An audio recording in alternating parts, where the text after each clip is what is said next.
Hello everyone, my name is Diego Alfonso, one of your hosts with the Florida Aviation Network. Broadcasting live and in the clear from the Florida Air Museum at the FUN Complex in Lakeland, Florida. During the 40th annual FUN Fly-In and Exposition. Today, our guest is Mr. Eric Bolves. Eric. ¿Cómo estás, señor Alfonso? Muy bien, muy bien.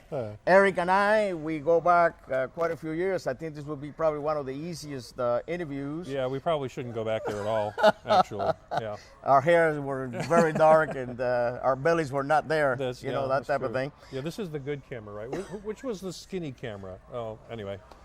Eric, we're really glad that you're here with us today, and you represent the National Aviation Safety Foundation. But before we get there, what I would like, and our audience probably is anticipating, is that you tell us a little bit about your aviation background. Okay. So you can start right from the very beginning. Where did the dream come from? I guess since the first time I looked up and saw something in the air that wasn't a bird. Okay. Since I was a little kid, I always wanted to be a pilot.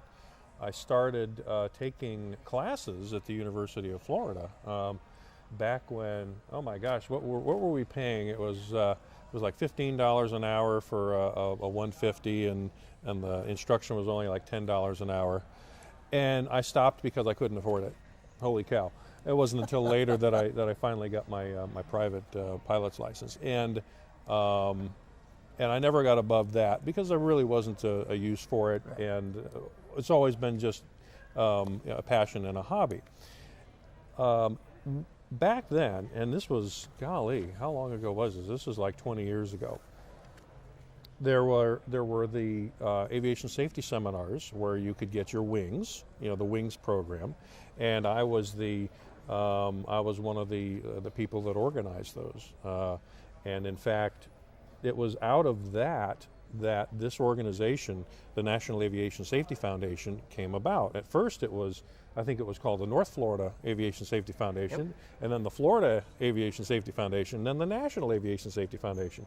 And we moved away from live seminars to video. In fact, this broadcast here is one of the functions of it. The National Aviation Safety Foundation has to do with the Florida Aviation Network.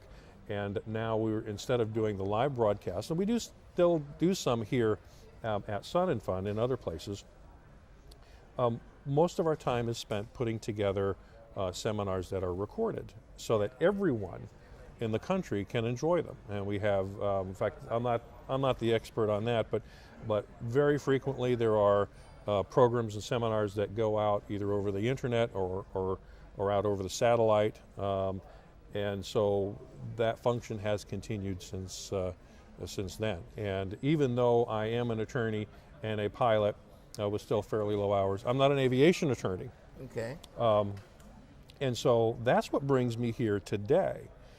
All attorneys, in fact, most professionals, have to have what they call recurrent training, kind of like pilots. Okay. So if I want to fly my law license, I occasionally have to go back to class and make sure that I'm up to snuff. And so what we've decided to do, and this is the first year doing it, and then hopefully we'll be able to continue it, is we're going to be bringing in some attorneys to actually talk at some of the forums here at Sun and Fun. And in fact, today we have two, and one starts at 11 o'clock, and that'll be attorney Jerry Trachtman from Melbourne. And he has a great presentation called Aviation Law 101, basic stuff. And the nice thing about it is that this is a great seminar for just the average pilot and attorneys. Like with me, I don't practice aviation law. I'm going to learn a lot today. And that seminar is going to be at 11 o'clock in room 9 across the ways here at the Aviation Academy. Then at 1 o'clock, we have Charlie Morgenstein from Boca Raton, who's going to do a seminar on FAA enforcement issues. And this is going to be how to keep it legal and what happens if you slip a bit, whether on purpose or by accident. And there are things that you need to do and procedures that you need to take. what we're doing with these is we are videotaping these, and these are going to be available nationwide to attorneys all over the country, in fact, wherever, for their continuing legal education credits. So they'll be able to take advantage of what we're doing today to keep current with their own licenses. And whether or not they practice aviation law or they're just a pilot. With me, I don't practice aviation law, but this is stuff I need to know too. Exactly. And not only that, as you know, I was an FAA inspector for about 8 years, seven and a half, 8 years, and I think that pilots out there need to be familiar with the law side. Yeah. Of flying. Flying is a lot of fun, but if something happens and you're really not privy to a lot of the things, it could be probably not a very good experience. So I really, really, really encourage that program and encourage pilots to go and watch these seminars. And you say these seminars are being conducted today. Would you repeat where this is going to be done? Today, April 1st. It's going to be across the way here at the Aviation Academy, the high school. It's going to be in room 9. The first one is going to be at 11 o'clock, and that's Jerry Trackman's Aviation Law 101. And then the second one is going to be Charlie Morgenstein's FAA enforcement issues. Now, here's something else, attorneys. Remember that, well, in fact, you have one. You have a current version of this. You're required to have a current version of this. The FARs, what does that stand for? Federal Aviation Regulations. That's law. Yeah. Okay, so even though you're sitting in the seat and you're keeping the wings level and you got lots of fuel in your tank, next to you or in your flight bag, you have, an 1.5 inch thick, maybe 2 inch thick copy of the law. And as much fun as aviation is, there's the regulatory side, and it's something that we all have to keep mindful of. Exactly. And one of the things that I hear a lot is that people are kind of confused.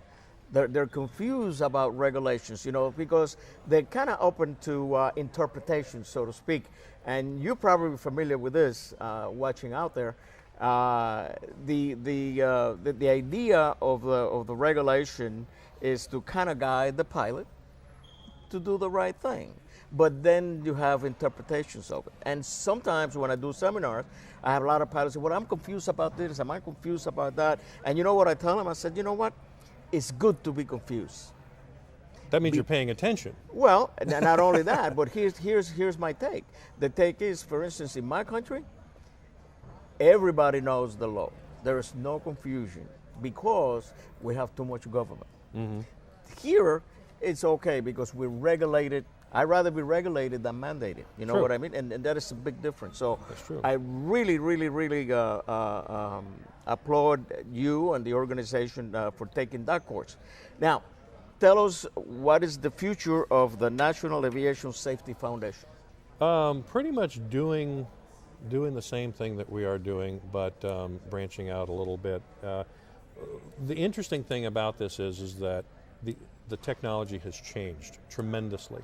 The first, I guess, show that we ever did was a long time ago. I did a program called Aviation Safety, and it was on. It was a 20-part show, once a week for 20 weeks, and that was put on the Bright House government channel. Okay. And that was on cable. Okay, that was before the internet. Yeah. So that wasn't there. And as the years have passed, we took advantage of satellites, and now on the internet. Actually, for a long time, I think we still have the largest taped library of aviation safety programs anywhere. We have thousands and thousands of hours of programming.